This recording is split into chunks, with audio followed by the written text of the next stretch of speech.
When we've had previous technological revolutions, the printing press, it was sort of Martin Luther and the reformers who really worked out how to use it. If you go back in time, the best music was created by the church, the best architecture by the church, still the most valuable painting ever sold, Salvator Mundi, $450 million, it was of Jesus. And I kind of think, why are we sort of seemingly behind when it comes to film? And I'm really excited that we're a lot less behind. I mean, things like the Bible Project, you must know that, and they're brilliant, aren't they? They're fantastic. So it's a changing space, but it still feels like if I ask you, can you recommend a book on, and I could pretty much name any Christian subject, and you probably have a shelf full of them like I do, and be able to say, oh yeah, read this, and this. And if I said, could you recommend a film on it? You'd probably, you might, if the Bible Project to produce one, you might be like, oh yeah, the Bible Project. So maybe if we produce one, oh yeah, they produce one. But then you'd be like, I can't think of any more. And I long to see that change. And I feel that God's called me to play a small part. Welcome to the Post-Christian Podcast, where we help you make disciples in our increasingly post-Christian world. My name is Eric Bryant. I'm the campus pastor at Gateway in South Austin and Gateway Austin Online. I'm also the founder of Catalyzing Community. Sign up for our email newsletter at ericbryant.org and we'll send you free resources. On today's episode of the Post-Christian Podcast, I have with me David Ingall. Great to be with you. Thank you. Well, it's really great having you here. I came across one of your films. You're a filmmaker. Your ministry, burningheart.org. I think it was featured on YouVersion, and it was through the book of Daniel. Fascinating, beautifully done. I want to just hear a little bit about kind of the heart behind Burning Heart. I feel very privileged that we've been able to work with the YouVersion. They're a great team, and I'm excited by what they're doing to help lots of us get into the Bible, and obviously very grateful to them that they've helped us with our ministry as well. Well, our name comes from Luke 24, and you will know the story of the two disciples on the road to Emmaus. They have a chat with Jesus, and then he disappears, and they turn to each other and they say, were not our hearts burning within us as he talked with us, as he opened the scriptures and talked to us on the road. And we felt when we were sort of getting going that was a verse God gave us. And it sort of sums up my heart in ministry sort of more generally, which is that I want to open the scriptures, but not that people just come away with more head knowledge. I don't want people to pass exams or be very, very well informed. I want them by God's Holy Spirit to meet with him and their hearts to burn within them. So we are a ministry about opening the scriptures that people's hearts burn within them, but with a sort of unique twist, which maybe we'll talk about more, maybe not unique twist, but a specific twist on doing that through film, exploring God's word through film, and trying to use that extraordinarily exciting, but I think in the church, underused medium to hopefully do that, open the scriptures that people's hearts burn. I love it. Well, maybe talk a little bit about that twist. I mean, I thought the caliber of the film was beautiful. It was so well done. Yeah, what was kind of the heart behind getting folks maybe that don't read the Bible to hear the stories and then get into the scriptures? When God sort of speaks to you and calls you to something, you never quite sort of 100% understand why. And there is an element of that. So sort of Burning Hearts Ministry that I've sort of founded and set up, and it's been brewing for 20 years, and a feeling that it was a call from God. I've been a pastor before I sort of set up Burning Heart, but I wasn't like a filmmaker and then went into sort of being a pastor. But for a long time, I've just had this sense that film is a medium that has so much potential for us as a church, for Christians, but is so little tapped into. I mean, part of the reason why I mentioned that sort of 20 years of it brewing is that 20 years ago, even more so than now, there just wasn't very much really high quality stuff on film, particularly in sort of discipleship and teaching. But even more generally, what we watched, if we did watch anything kind of in a sort of Christian sort of setting, was completely different to what you'd watch on Netflix or over here in the BBC or on Amazon or something like that. If you were watching a program that was teaching in any other sphere, it would be loads of different locations, wonderful cinematography, trying to use the medium of film to convey the message. whereas we just tended to film somebody sort of preaching from the front of church. And, you know, if they were a brilliant preacher, which often they are, that kind of works a little bit, but it doesn't quite get there. I sometimes say it's a bit like when you learn how to write, you're the first thing you're taught is don't write like you talk. And when you first learn how to preach, if you're a preacher, the first thing they say is don't preach like you write. You need to do it slightly differently.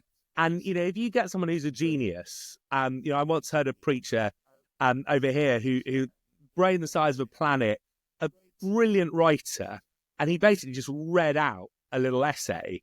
And because he was a genius and his essay was brilliant, it was a good sermon. But it would have been so much better if he preached it. And I feel like that's one of the things that I've been longing to see us do in film. And, you know, when we've had previous technological revolutions, you know, the printing press, it was sort of Martin Luther and the reformers who really worked out how to use it. You know, if you go back in time, the best music was created by the church, the best architecture by the church, still the most valuable painting ever sold, Salvator Mundi, $450 million. It was of Jesus. And I kind of think, why are we sort of seemingly behind when it comes to film? And I'm really excited that we're a lot less behind. You know, I mean, things like the Bible Project, you must know that they're brilliant, aren't they? They're fantastic. So it's fantastic. It's a changing space, but it still feels like if I ask you, can you recommend a book on, and I could pretty much name any Christian subject, and you probably have a shelf full of them like I do, and go, oh yeah, read this, and this. And if I said, could you recommend a film on it? You'd probably, you know, you might, if the Bible Project to produce one, you might be like, oh yeah, the Bible Project. So maybe if we produce one, oh yeah, they produce one. But then you'd be like, I can't think of any more. And I long to see that change. And I feel that God's called me to play a small part in that, and sort of us as well. Well, it's really well done. I mean, it really is the way you've created these films. They're not TED Talks, like you said. They're not just somebody standing on a stage, which, you know, can be meaningful. Talk about some of the topics that you've tackled and plan to cover, and even some of the ways that you've seen churches maximize their impact. The topics that we've covered, I mean, we've done, as you said, very recently, a series on Daniel, which has been really exciting. Does God reign? Does God care? Trying to look at the whole book of Daniel. We've also done a kind of whole book, a look at Deuteronomy. Then we've done a couple of themes. I quite like the sort of the knotty thing. So we did Judgment, Struggling with Judgment, which was the first series we did. And then a few more sort of, I was going to say mainstream. I mean, Judgment is very mainstream in the Bible, but we don't like it. But we've done one on prayer, and we've done one on pursuing peace from a little nugget of Philippians as well. And really, I mean, we choose them in the same way that you guys at your church probably pick the sermon series. You sort of, you know, you have a little bit of a sense of, we want to look at the whole thing. You know, we don't just want to do the Gospels all the time, or only ever do the Psalms, or only ever do Deuteronomy, but more generally just praying about it and saying, okay, God, what do you want us to do? Then sort of seeing what you kind of feel He's put on your heart and what you're excited about. Because I think I was going to say, you always make the best films or preach the best sermons if you're excited about them. There's a slight caveat there, in that you've got to go for the whole counsel of God, but I think you know what I mean. Yeah, so that's how we choose that. And I mean, if I'm honest, in terms of the impact, that's one of the hardest things to know. I've seen the impact, you know, when I've run it in small groups, I've had some little trickles of testimony of people saying, you know, this has really helped us. But the great challenge of doing something like this, where it's an internet-based resource, I see the sort of the viewing figures, and then I have absolutely no idea, you know, what's behind them. I sometimes say to my wife, I never know whether one view, you know, there's two views, and one of them is, you know, 10 people watched it in a small group and had a life-changing encounter with the Holy Spirit. And that's one view. And then the next view is some guy who fell asleep watching the Bible. Probably didn't fall asleep watching the Bible, but you fell asleep watching somebody else's thing on YouTube, and then YouTube just auto played onto one of my things. And you know, from where I am, I can't tell the difference. I mean, well, you can follow up, but I found that quite a challenge actually. How do I know what the impact is? You're right. I'm the online campus pastor in addition to the South Austin pastor, and it's hard to measure what's happening on the internet. But at the same time, I think you're introducing it to audiences that wouldn't have seen it otherwise. In fact, we've had 2 people in the last few weeks show up on a Sunday saying they want to get baptized, had never been to our church, and came to Christ watching videos online. And so it's happening, right? Well, and I think, because you were a pastor for so many years, I think you have certainly that pastor's heart when creating it, but also I think you know what we need. And having these films can help us, whether it's showing a clip on a Sunday morning and getting folks to use it as part of their personal devotional, using it as part of your small group material, your curriculum. I just think you've created something really beautiful that I really want to encourage folks to take a look at, burningheart.org. Maybe as you think about those days as a pastor and your pastoral heart now, what is some of the encouragement you have for folks who are trying to gauge their effectiveness, maybe even thinking about quitting because ministry can be so hard nowadays? I mean, your ministry there in the UK as an Anglican pastor, I would just love to hear maybe your perspective to encourage some of those church leaders that are having a hard time. I have a real heart for our brothers and sisters in ministry. And as you say, part of the hope behind Burning Heart is to make it easier. We've made all our films 20 minutes in part because that works for a small group. And, I know that when you're a busy pastor, you've got 3,000 things on your mind. If you can have something done for you, you're like, great, I'll have that, use that in our small groups, and it hopefully makes life a little bit easier. But I am acutely conscious of how difficult being a pastor is at the moment. Funny enough, I mean, you might be aware that the Church of England is in a total meltdown and mess at the moment. Let's not go into that, but I think that's, a lot of people are feeling very let down by the leadership, which seems to be going off in kind of crazy directions. But also I talk to my friends and there's a real beleagueredness with the sort of amount of work that needs to go on. I don't know. In some ways it's no help, but I keep coming back to the fact that I mean, in some ways it's easier doing what I do, but I am on the winning side. I know how this ends. Jesus said, I will build my church and the gates of hell will not prevail against it. There's a commentary I've got on the book of Revelation and it's just called The Lamb Wins. I'm like, yes, that's it. We win and God wins. And I mean, I wasn't, the church that I led was fairly small. It was sort of a plant from a big church, Holy Trinity Brompton, HTB, where Alpha comes from.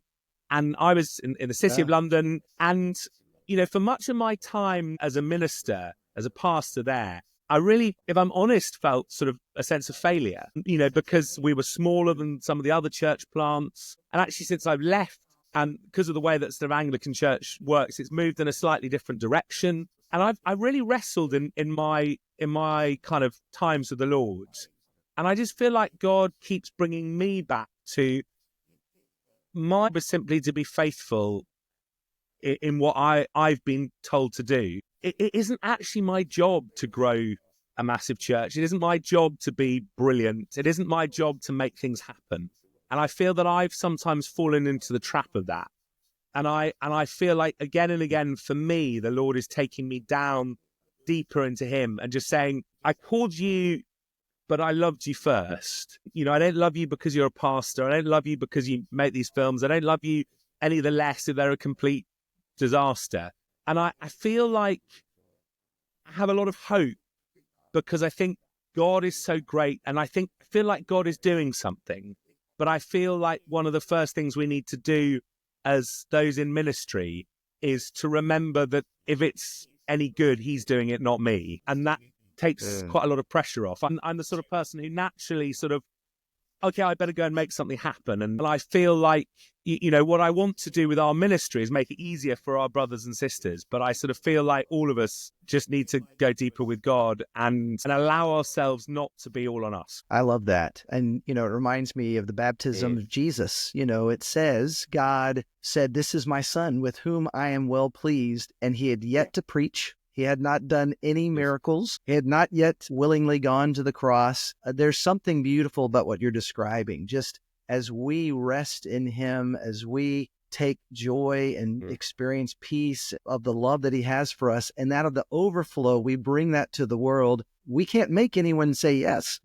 We can't make anyone step into a next level of ministry with us, but we can be faithful. I love what you're sharing there. What are some things you're looking forward to with Burning Heart in the months and years to come? So we're sort of producing a series in many parts, or at least we hope in many parts, called Stories Jesus Told, which is going to be about the parables of Jesus. We're producing 2 that are coming out in early January, the 23rd of January, and 2 that will come out next summer. And then hopefully we'll sort of be producing, we'll do another series and then produce one, and then another series and produce another. And over time, maybe eventually we'll have done all the parables. And that's been really fun because we're using... Love it. Not so much, but sort of dramatizations, sort of in a modern setting. So I still doing the talking. So they're no talking parts, but I narrate them. And then we use those. And that's been really good fun, sort of doing the pearl of great price and the treasure in the field in one, and the good shepherd, getting a friend who's a shepherd with the sheep on his shoulders. So that's been quite exciting. And I'm also working on a series to come out in 2026 with